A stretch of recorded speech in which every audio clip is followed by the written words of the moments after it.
episode 49 this week of our CRICKETher Vodcast. Welcome back, thanks for tuning in. Now, we're really excited because the England v New Zealand series is finally getting underway this week after what seems like quite a long time since we've had international cricket featuring England.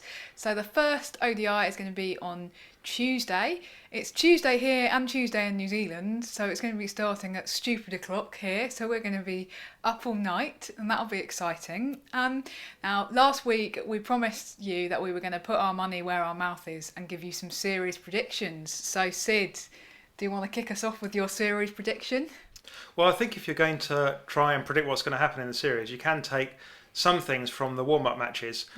So we talked about the first warm-up last week. England won that match, but they only won it by a handful of runs, and they did lose a lot of wickets in the process. They lost 9 wickets in doing that. And in the same game, New Zealand had only lost 6 wickets. And then we had the second warm-up this week, and that one England lost by 30 runs. And they lost it despite using 13 batters. They ended up with 12 wickets down. And using these jumpers for goalposts rules that they use in these games. And that was after New Zealand had made like 316 for 5. So over the course of those 2 warm-up matches, England lost like 21 wickets, and New Zealand, which bear in mind is very much a New Zealand sort of A side without their big stars, only lost 11 wickets. So I'm a bit concerned for England, to be honest, and I'm afraid that I think that from an English point of view, we're probably not going to be too many cheers over the next couple of weeks. I think that New Zealand could pip us on this one. Okay, so if I was going to tie you down, Sid, and say you have to tell us what you think the scoreline will be. Well, let's go for that old chestnut 2-1, but I think the New Zealand could well come out on top here. What about you, Raf? What do you think? Well, I'm going for the same scoreline as you, 2-1, but I think that England will come out on top. I think you're absolutely right that we need to take the warm-ups into account, but I think it's not necessarily unexpected to see England doing badly in those warm-ups. They're coming off a period where, it's their off-season, they haven't necessarily had kind of those competitive opportunities, and they haven't played an ODI in a very long time. And that compares to a New Zealand team who, as I understand it, have basically been able to train as normal, who are in the middle of their domestic season. And so I don't think that therefore necessarily we should set too much store by those warm-ups. My feeling is that England may well lose the first ODI. Partly because of that problem that I've just identified in terms of the disparity in the preparation for this series. And I think that one of the issues is going to be that, yes, they have played 2 warm-ups, but they will also have had a week since the second warm-up in terms of then getting onto the park for the first ODI. So that warm-up schedule is not necessarily an ideal one for them. And so therefore I think, they could well be a bit overwhelmed in their first ODI in a very long time. And that's fine. That's what happens sometimes. But my feeling is that they will come back strong. And I do think that you still have to look at previous results and the previous performance of our top 6 versus New Zealand's top 6, because I think that in this series it's going to come down to the performance of the batters, and I think that especially given that Susie Bates is missing, our top 6 is going to still be able to score more runs than their top 6. Sorry, New Zealand, but that's my feeling. But I do think it's going to be a really interesting series and a really hard-fought series. It's not going to be easy for either team, actually. I just think that England's blip in the warm-ups can kind of be explained to some extent by that disparity in preparation. I think what we're both saying here is that it's going to be a close series, right? It's going to be a lot closer than the T20s against the West Indies ended up being in the summer. So We're looking forward to seeing some competitive cricket. Absolutely. Now, one of the big questions, Sid, is what is the makeup of the England team going to be in that first ODI? Any thoughts on that? Well, England have taken a reasonably large squad with them, haven't they? But I think it's the first things that you can note are that Sophia Dunkley and Georgia Elwys. I think there's still a little bit of an injury concern over Georgia Elwys. And neither of them played any part whatsoever in these warm-ups. So I think it's unlikely that either of them will be in the team for the first ODI, certainly. Okay. Obviously, you never know what happens after that. And then Maddie Villiers and Tash Farrant both played only fairly minimal parts in the warm-ups. So we'll have to see about them. Lauren Winfield-Hill only played in the first one. She didn't play in the second one. I mean, England's top 7 is really, we know what that's going to be, right, Raf? We do. So obviously it's going to be Wyatt and Beaumont opening. Knight probably coming in at 3. Siver coming in at 4, then Amy Jones at 5, Fran Wilson at 6, and probably then Catherine Brunt at 7. I think that we can be fairly confident that that's what the top 7 is going to look like, absolutely. So then, and then you, in terms of the beneath that, you've then got a couple of bowlers who we think are probably kind of got their spots nailed on. So obviously you don't go into a match these days without Sophie Eccleston. And I think that Sarah Glenn will also be playing. So that really leaves only 2 spots up for grabs, actually. And I think it's going to come down to a choice between whether England want to go with playing. So I think they will have to play either Kate Cross or Freya Davies as their extra seam option, and then it will come down to a choice for the final spot between whether they end up playing 3 frontline seamers. So they play both Davies and Cross, and then they one of those 2 will open up with Brunt, and then you've got Nat Siver as kind of backup with the seam, or you play 3 frontline spinners. So you play Maddie Villiers, and then you've got her, Eccleston and Glenn, and then Heather Knight potentially offering some spin as well. So that's going to be really interesting.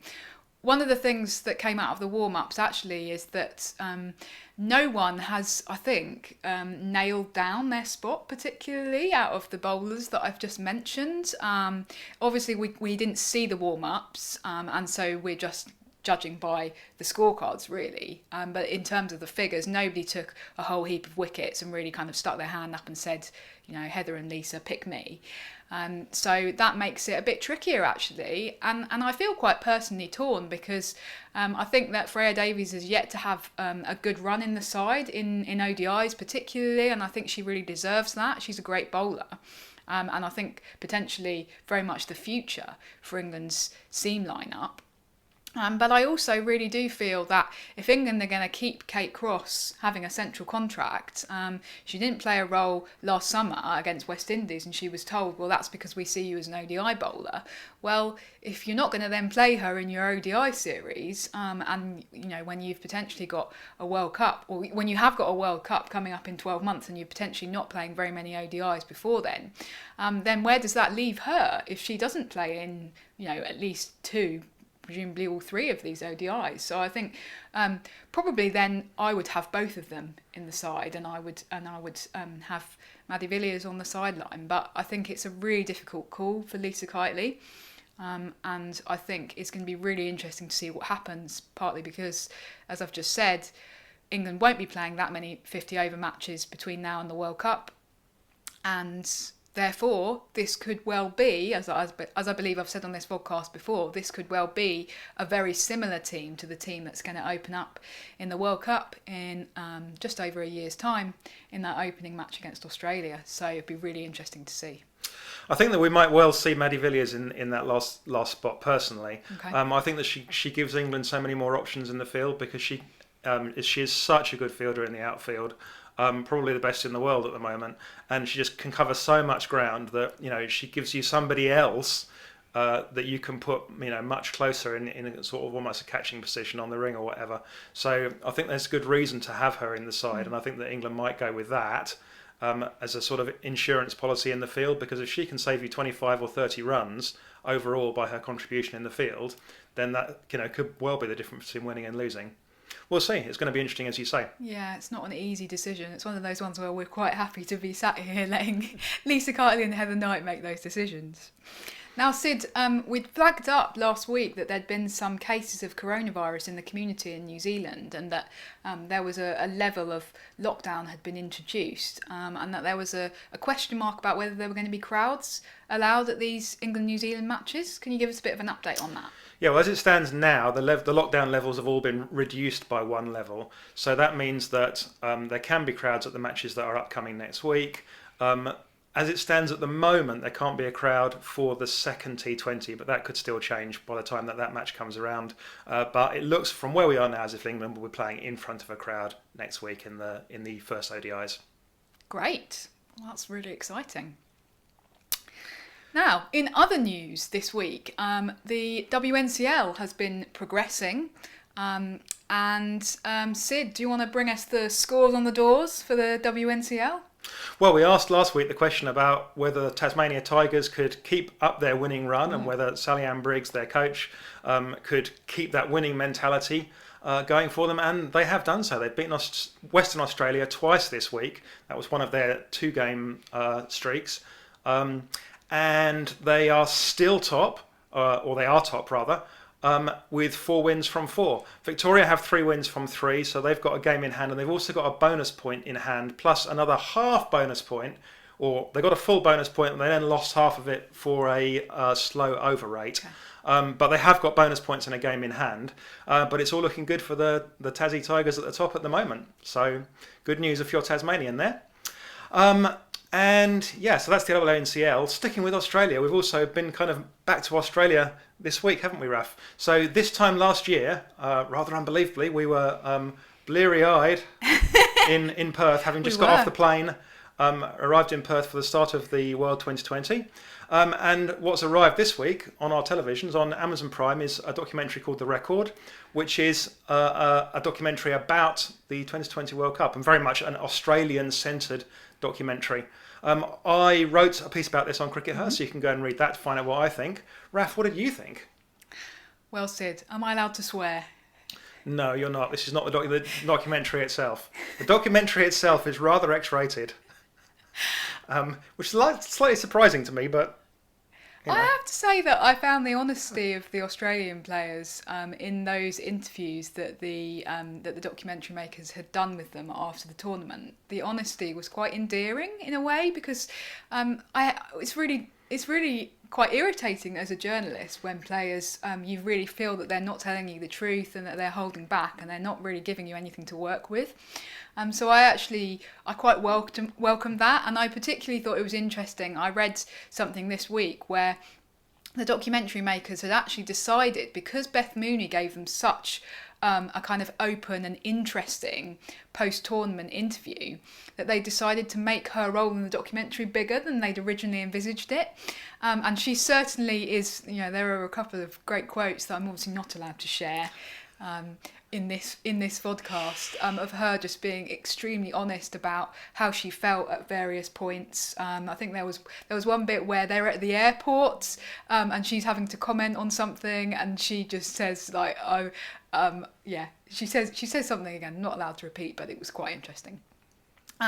So I found the honesty endearing. I really quite liked the credits, which was basically Meg Lanning being in all these different Australian women's cricket kind of uniforms from over the years. So she donned the culottes, she donned the horrendous coloured outfit from the 1997 World Cup, I think it was. And that's quite fun. I thought that was quite an interesting way to open it. Overall, I think I found watching the documentary vindicated me and something that I said for quite a while, which is that there really wasn't a sense that now people looking back seem to go, oh, well, it was obvious that Australia were going to get to the final and they were going to win. They're the best team in the world. But they really didn't perform very well in that tournament. Losing that match against India, being 10 for 3 against Sri Lanka. They, in their effective quarter-final against New Zealand, they really struggled. They then really came very close to losing their semi-final against South Africa. And it was only in the final, when kind of, they're already at the MCG and the pressure was very much off, that they absolutely walked all over India. And I think to some extent that's because India bottled it. If Shafali Verma had held that catch, off, I think it was Alyssa Healy in the very first over, things might well have gone quite differently in that final. It's always those small moments, though, isn't it? Absolutely, but there is this real sense that the documentary brings, in a way, actually, that the players are finally being honest and saying, yeah, we didn't perform very well. I remember being in a team of the tournament meeting because I was the written press representative for that, and it was just before, I think it was the day before the final. And a couple of the other people in that team, who I'm not going to name, a couple of the other people who were kind of naming that team of the tournament, who I'm not going to say who they were quite scathing about the fact that I hadn't included very many Australians in my team of the tournament. And I just said, well, they haven't had a very good tournament. And that at the time just seemed to be quite a controversial thing to say somehow, because there was this real sense of inevitability about Australia arriving at the MCG in order to try and break that world record. And I also remember us in the press box at the WACA watching Australia sink to 10-3 against Sri Lanka. And around us, everyone looked panicked and upset and worried. And we were like, this is great. This is what you want to see. You want some proper excitement and proper jeopardy in the tournament. But Nick Hockley and everyone else was like, "Oh my goodness, like this is going to ruin the whole thing." And there's a bit in the documentary where Nick Hockley actually says, "Oh well, everyone wanted Australia to get to the final." And when we were watching it, at that point, we looked at each other and said, "No, that's not actually true, Nick Hockley, because we would have been, quite excited and thought it would have been quite amusing in a way, I suppose, from our perspective as Poms, if Australia had been knocked out 4 days into the tournament by Sri Lanka."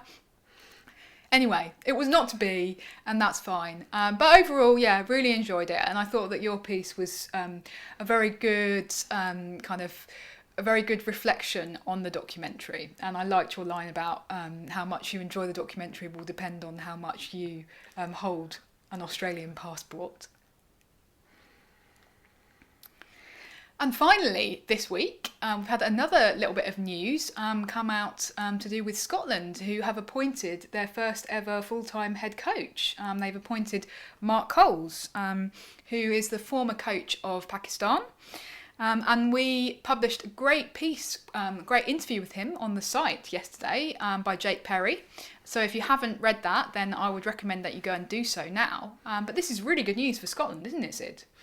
Yeah, he's been working with Pakistan. Pakistan have shown a marked improvement over the last couple of years.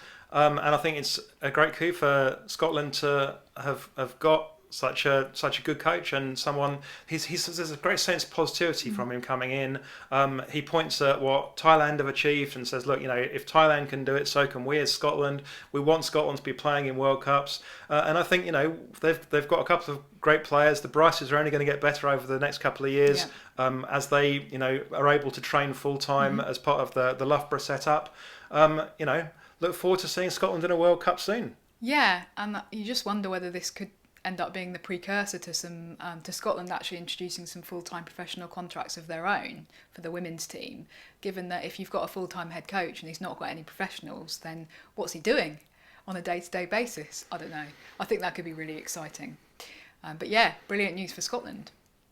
That's all from us this week. Thanks for tuning in. We'll see you in a week's time when we'll be able to reflect on the first few matches in the England-New Zealand series. See you then. Bye.